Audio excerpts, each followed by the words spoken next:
Okay, so I thought I would do a review of the Keychron K4 uh, 96% wireless mechanical keyboard version 2 that I picked up the other day. And so far, I've really liked it. But let me open the box here. This is clearly not the Keychron K4 96% wireless keyboard. This is the Magegee 100. I have to double check that. But a similar keyboard, 96%. Nice, nice sound, nice action.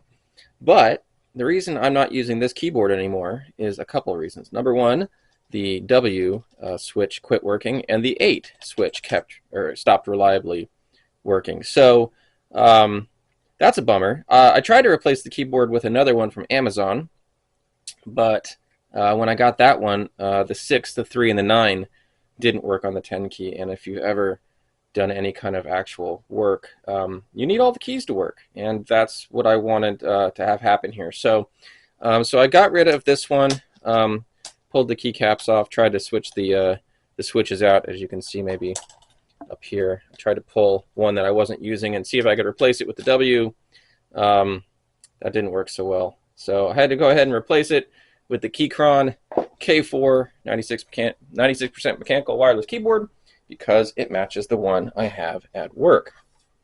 So, nice layout. A little bit different action in the keys, but I kind of like it. One feature I really like is that it is wireless, but I have it wired. Comes with a USB-C cord that goes on the side, which is really nice.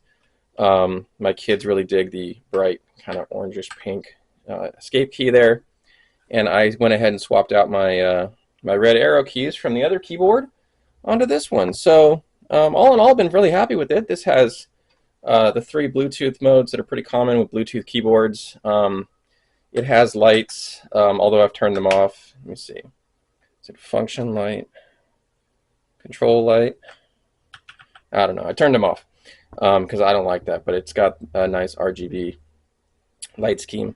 A little more expensive, but totally worth it in my opinion. I think the difference was $20 to like $80 on Amazon. You know, when you need the keys to work, you know, you might need to go with something just a little bit better, and that's what I've done this time. Hopefully it'll serve homespun days well as I start writing and maybe editing some more stuff. Well, thanks for watching.